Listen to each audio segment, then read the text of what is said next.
We're out here in Camas today trying to figure out how this water is getting inside. I'm assuming it's the sloppy caulking job. Also, the end cap of this gutter could potentially be leaking down into the sidewall here. You can see the damage that's occurred from the water dripping down the wall for extended periods of time.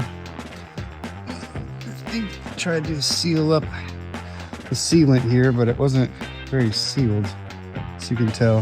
It doesn't look very watertight. The end cap is not sealed against the wall here. I'm assuming this water is beating around and getting down on the back side of the wall. Let's see if we can figure it out. So on top of that trim board not being sealed very well, I'm going to go ahead and assume that this corner right here is probably where the water's getting in, as they did not go up very high on the wall with the lead, nor did they wrap the corner. So it's pretty exposed. I'm guessing water is coming down from the trough here and going right inside the wall. It's going to be a little more extensive than we thought, but I think we can get her handled. Oh, so we definitely found the problem here. It's a combination of that. The trim board not being sealed very well, I don't think was the issue. I think it was the way that this underlayment was wrapped at the wall here, because it almost wasn't. It's a little too short. So it needs to be like a minimum of 3 inches or as far as possible. This isn't either 3 inches or as far as possible. So I think I'll have to peel this up.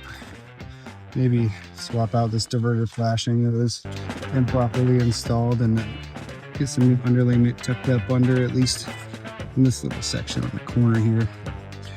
Fairly confident that'll stop the water from getting in there. So what's happening is this is a high volume area of water.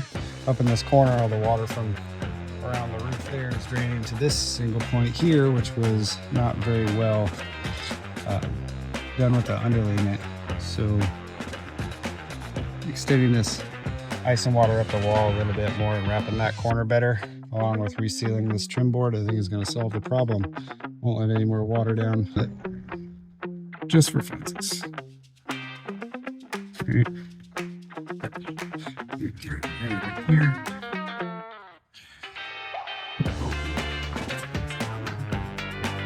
Tile, as you can see, unacceptable. Next, I believe it's